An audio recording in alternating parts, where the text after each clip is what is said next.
The skeleton की कहानी की शुरुआत में हम कैरोलिन को देखते हैं, जो कि एक यंग नर्स होती है, पर वो अपने इस काम से खुश नहीं होती क्योंकि हर दिन उसे लोगों के दुख देखने पड़ते थे। वो बहुत कंफ्यूज्ड होती है कि उसे जॉब करनी है या नहीं। कैरोलिन के पिता की डेथ किसी डिसीज से हुई होती है और इसका उसे पता नहीं लग पाता क्योंकि वो तब बैंड के साथ ट्रैवलिंग पे होती है। और इस इंसिडेंट के बाद से कैरोलिन गिल्टी फील करती थी, इसलिए वो एक नर्स बनी थी और एक ओल्ड एज होम में बूढ़े लोगों का उनके आखिरी समय में मदद करती थी ताकि वो किसी के लाइफ में कुछ पॉजिटिव चेंज ला पाए। यहाँ पर एक बूढ़े आदमी से वो बहुत ज्यादा अटैच्ड होती है, पर उसकी भी डेथ हो जाती है, जिससे कैरोलिन को बहुत हर्ट होता है और वो ये जॉब छोड़ने का फैसला कर लेती है। घर आते हुए कैरोलिन एक न्यूज़पेपर में केयर टेकर की जॉब देखती है और डिसाइड करती है कि वो इस जॉब को करेगी। वो अपनी दोस्त को जॉब के बारे में बताती है। उसकी दोस्त जिल कैरोलिन को बताती है कि वो जगह बहुत आइसोलेटेड है, पर कैरोलिन ने फैसला कर लिया होता है कि वो यहाँ जाएगी। फिर एक लॉयर ल्यूक मार्शल कैरोलिन का इंटरव्यू फिक्स करता है, तो कैरोलिन एड्रेस के हिसाब से उस मैंसन में पहुँच जाती है। उस घर में बस दो ही लोग रहते थे,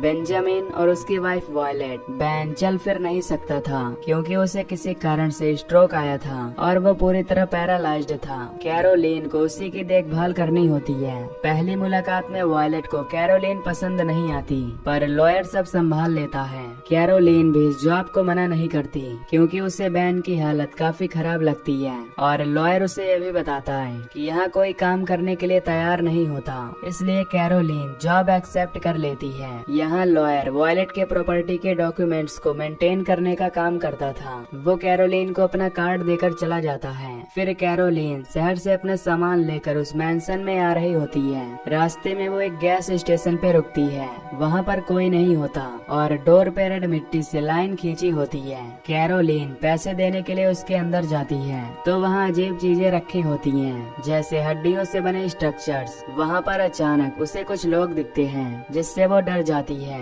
और जल्दी पैसे देकर वहाँ से निकलती है। अब कैरोलिन मैंसन में सेटल डाउन होती है। तभी वॉयलेट उसे एक मास्टर की देती है, जिससे घर के सारे लॉक्स खुलते थे। और जब कैरोलिन घर देख रही होती है, तो वो एक अजीब बात नोटिस करती है कि पूरे घर में एक भी मिरर नहीं होता। जब कैरोलिन वॉयलेट से इसका कारण पूछती है, तो वॉयलेट गुस्से वाले टोन में उसे बोलती है कि उसने घर के सारे मिरर्स किसी वजह से हटवाए हैं और कैरोलिन को मिरर्स वापस लगाने की इजाजत नहीं है। वो बस एक छोटा मिरर यूज कर सकती है। कैरोलिन भी इस बात को इग्नोर करती है और अपने काम में लग जाती है। कैरोलिन बेंजामिन का अच्छे से ध्यान रखती है। वो उसको हर सुबह गार्डन में ले जाती है, उसकी सारी दवाइयों का रूटीन फॉलो करती है और वॉयलेट के सारे इंस्ट्रक्शंस का ध्यान रखती है। एक दिन सुबह जब कैरोलिन बैन के साथ गार्डन में होती है, तो वॉयलेट उसे एटिक से कुछ सामान लाने भेजती है। कैरोलिन जब सामान लेने एटिक में जाने लगती है, तो वो देखती है कि वहाँ पर एक और दरवाजा है। उसके पास जो मास्टर की है, वो उससे दरवाजा खोलने का ट्राई करती है, पर दरवाजा नहीं खुलता। वापस आने के बाद वो ये बात वॉयलेट को बताती है, तो वॉयलेट उससे कहती है कि जब हमने ये घर लिया था, तब हमने भी इस दरवाजे को देखा था और खोलने की कोशिश की थी, पर वो दरवाजा कभी नहीं खुला। अब इस पॉइंट पर कैरोलिन समझ चुकी थी कि वॉयलेट उससे कुछ तो छुपा रही है, क्योंकि वॉयलेट ने पहले उसे बताया था कि बैन को स्ट्रोक एटिक में ही आया था। वॉयलेट ने कैरोलिन को दवाइयों की लिस्ट दी हुई थी जो बैन को देनी थी, पर जब भी बैन और कैरोलिन अकेले होते थे, बैन उसे कुछ बताने की कोशिश करता था। अब रात को कैरोलिन अपने बेड पर सो रही होती है, तभी तूफान की वजह से उसकी नींद खुल जाती है और उसे बाहर से कुछ आवाज आती है। वो बैन के कमरे में उसे चेक करने जाती है, तो वहाँ बैन नहीं होता। वो भागकर खिड़की के पास जाती है, तो देखती है कि साइड रूप से बैन दोनों हाथों से घिसटता हुआ कहीं जाने की कोशिश कर रहा होता है, पर बारिश की वजह से उसके हाथ फिसल जाते हैं और वो ऊपर से नीचे गिर जाता है। कैरोलिन जल्दी से वॉयलेट को आवाज देती है और खुद बैन के पास नीचे पहुंच जाती है। वॉयलेट कैरोलिन को जल्दी से व्हील चेयर लाने का कहती है। कैरोलिन व्हील चेयर लाने बैन के कमरे में जाती है, तभी उसे वहाँ पर एक व्हाइट बेड शीट मिलता है जिस पर मिट्टी से हेल्प मी लिखा होता है, उसे समझ आ जाता है कि कुछ तो गड़बड़ है। तो कैरोलिन वो बेडशीट अपने पास रख लेती है और ये बात वॉलेट से नहीं कहती। फिर वॉलेट और कैरोलिन दोनों मिलकर बैन को उठाकर चेयर पर बिठाते हैं और अंदर ले जाते हैं। कैरोलिन डॉक्टर को बुलाने लगती है, पर वॉलेट उसे मना कर देती है, जो कि फिर से एक अजीब बात थी, क्योंकि कोई भी पत्नी अपने पति के लिए डॉक्टर बुलवाने के लिए क्यों मना करेगी। अगले दिन वहाँ पर लॉयर आता है। कैरोलिन ने ही उसे मिलने बुलाया होता है और अब वो लॉयर को उस जगह पर लेकर जाती है जहाँ उसने बेड शीट रखी होती है। वो बेड शीट खोलकर लॉयर को दिखाना चाहती है कि वहाँ हेल्प मी लिखा हुआ है, पर जैसे ही वो बेड शीट खोलती है वहाँ पर कुछ नहीं लिखा होता। कैरोलिन को कुछ भी समझ नहीं आता। पहले ही कल रात के हादसे से वो बहुत डिस्टर्ब होती है और अब ये लॉयर कैरोलिन को बोलता है कि अभी मुझे जाना होगा, पर तुम्हें कोई भी परेशानी हो मुझे कांटेक्ट करना।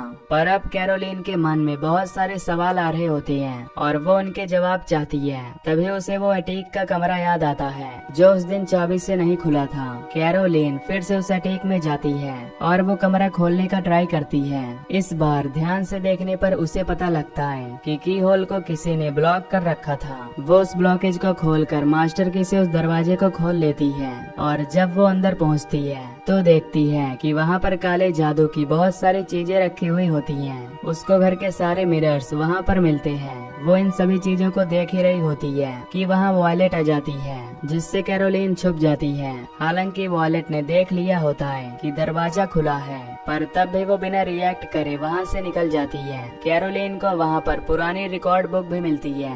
फिर कैरोलिन बेन के रूम में उसके मिरर्स वापस लगा देती है, जिन्हें देखकर वॉलेट बहुत ज्यादा डर जाती है और गुस्सा करने लगती है। इन सब बातों से कैरोलिन परेशान और कंफ्यूज्ड होती है, तो वो अपने फ्रेंड से मिलने शहर जाती है और उसे इन सब हादसों के बारे में बताती है। उसकी दोस्त बताती है कि ये एक काला जादू है जिसे हुडू मैजिक कहा जाता है। ये एक फोल्क मैजिक है और किसी भी रिलीजियन से बिलोंग नहीं करता, और ये मैजिक उन्हीं पर असर करता है जो इस पर बिलीव करता है, और जो उस पे बिलीव नहीं करता उन पे असर नहीं करता। तो इस पॉइंट पे हमें कुछ चीजें क्लियर होती हैं कि घर में बीमार बैन जो मदद मांगता है, पूरे घर में एक भी मिरर का न होना, एटीक के अंदर का दरवाजा जो लॉक्ड करके रखा होता है, बैन का वहाँ से भागने का प्लान करना।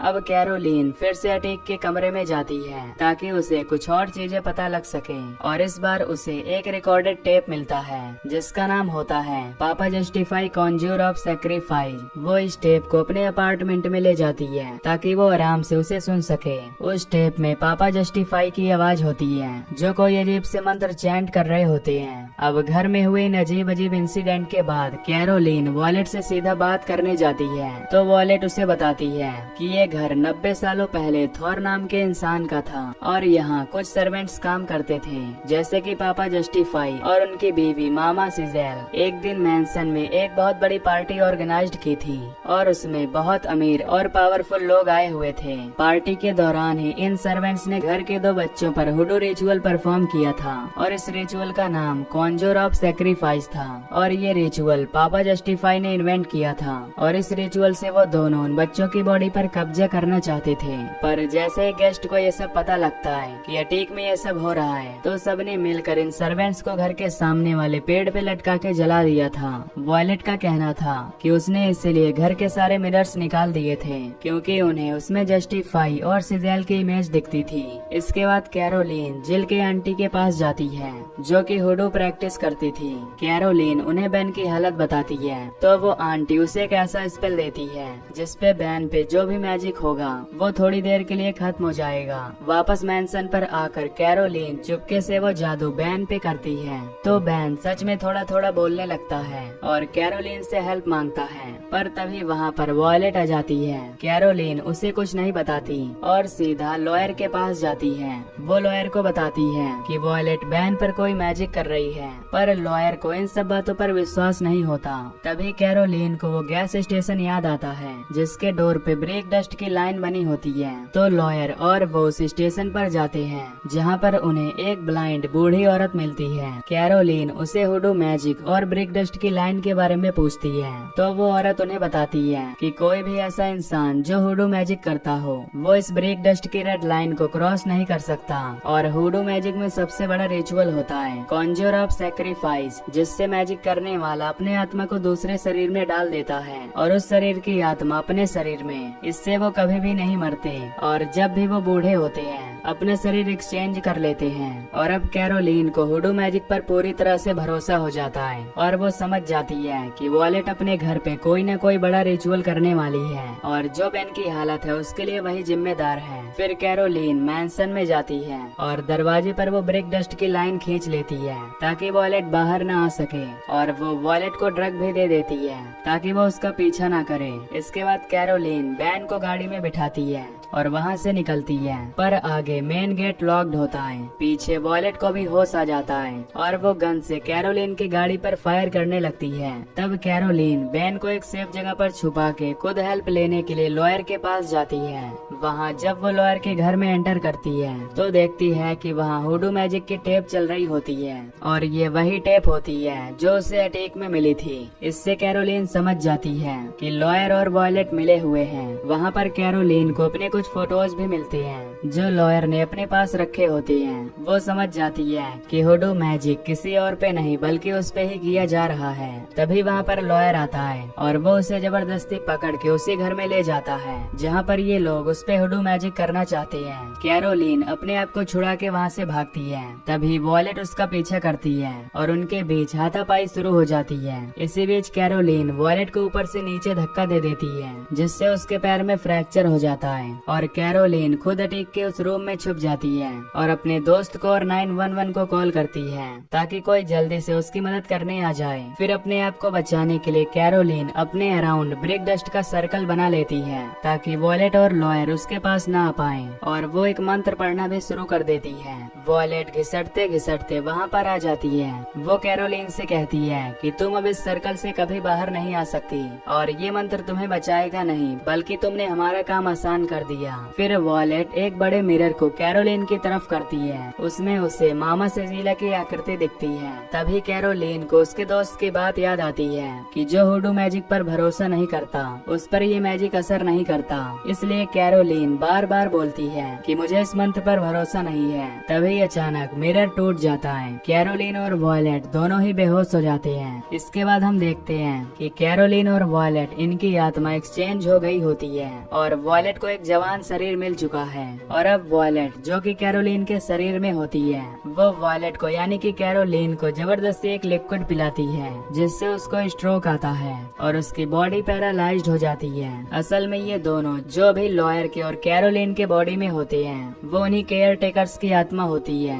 पापा जस्टिस और मामा सजीला। उस दिन जो रिचुअल उन्होंने ओनर के बच्चों पर किया था वो पूरा हो चुका था और इनकी आत्माएं उन बच्चों में ट्रांसफर हो चुकी थी। पहले तो उन्होंने कैरोलिन को जॉब पर रखा, फिर उसे हुडू मैजिक पर इन्वेस्टिगेशन करने दी ताकि उसे हुडू मैजिक पर पूरा भरोसा हो जाए और आखिर में उसके शरीर पर कब्जा कर लिया। अगली सुबह मैंसन में कैरोलिन की दोस्त और पुलिस भी आ जाती है जिन्हें उसने कॉल किया था। यहाँ कैरोलिन के दोस्त को नहीं पता होता कि कैरोलिन की आत्मा इस वक्त वॉलेट के शरीर में है जो कि पैरालाइज्ड है। लॉयर पुलिस को बताता है कि वॉलेट ने ये घर कैरोलिन को हैंड ओवर कर दिया है ताकि इसका मेंटेनेंस होता रहे। मूवी के एंड में वॉलेट को एम्बुलेंस में रखा जाता है। बेन के साइड में बेन के अंदर लॉयर ल्यूक की आत्मा होती है और वॉलेट के अंदर कैरोलिन की। उनका जवान शरीर उनसे छिन चुका होता है और अब वो चाह कर भी कुछ नहीं कर सकते थे और